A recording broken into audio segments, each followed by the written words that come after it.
I enjoyed the way Detroit, the wrinkle, I guess they threw in the way they approached that Buccaneers game. It seemed like Aaron Glenn sent a lot of DBs at Baker Mayfield, and I kind of steering into the skid, right? Like, well, if we don't cover that well, we might as well send some of these guys at the quarterback. But I don't know if I buy that they can get away with that in this game. I mean, do they just keep that rolling, or do you have to come up with an entirely different approach? I think it depends what style Kyle Shanahan plays from. I think it's a little bit easier to blitz when a quarterback's in the gun. They brought a lot of nickel pressure. So like the guy who's guarding the number 2 receiver in the slot, he came off the edge probably 4 or 5 times alone, plus some of the other combination pressures that Aaron Glenn dialed up last week against Tampa. So I think the biggest thing is if they're going to sit Purdy back there in the shotgun, especially in some passing situations, they probably feel a little bit more comfortable now with what they can build shell-wise, that they can get after him and try to pressure him. The thing about Purdy, though, is he's excellent under pressure. He's excellent versus the blitz. He's excellent under center. He's excellent in the gun. Like all of his efficiency numbers, he's not one of those quarterbacks where it's like, hey, if we can muddy the pocket, he plummets. Hey, he's better under center, but if we can get him to play out of the gun, his numbers plummet. They don't. So I think Aaron Glenn's got an interesting decision to make in how he wants to play Shanahan.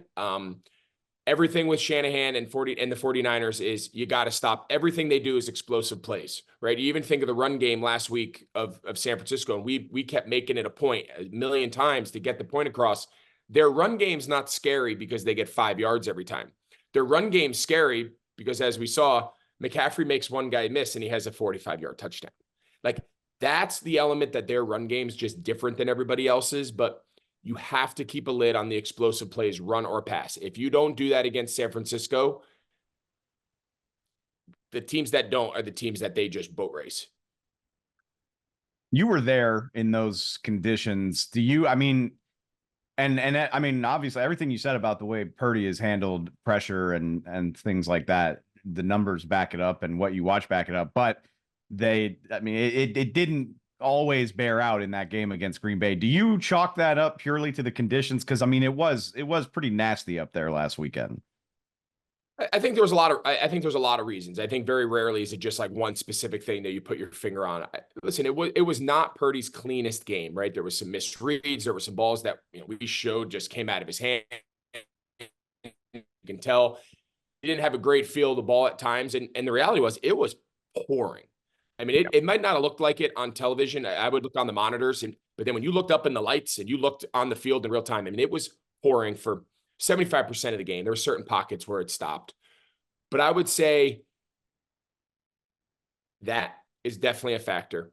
I think Green Bay's defense played really well. I think Green Bay's zone coverages did a nice job matching. I think when Green Bay got in trouble was when they decided to go man coverage. I think those couple man decisions on third down, the Kittle touchdown and the Kittle third down conversion before they scored the McCaffrey touchdown, those two plays stick out in my head as being huge difference makers. But I think overall their front really got after the passer. They did a nice job controlling the game up front.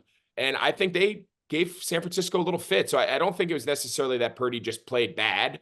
I don't think he played his best. I think you got to give credit to Green Bay. But all that being said, in the drive that mattered, when the game was on the line in the fourth quarter, I don't know, there was like, when they got the ball, I think there was like 4 or 5 minutes to go, whatever the time was in the fourth quarter. And they were down 4. And there was no field goal. There was no settle for 3. It was, you need to take your team down right now and score a touchdown, or you're going to be knocked out of the playoffs in your first game. And Purdy had his best drive of the game. So I think sometimes all that other stuff goes out the window. How do you perform when it matters? And he did it.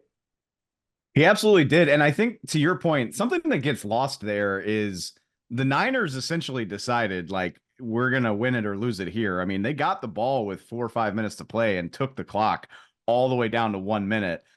It's incredibly impressive that in that pressure situation where things are going to go sideways if you don't get it done on this drive, he did deliver.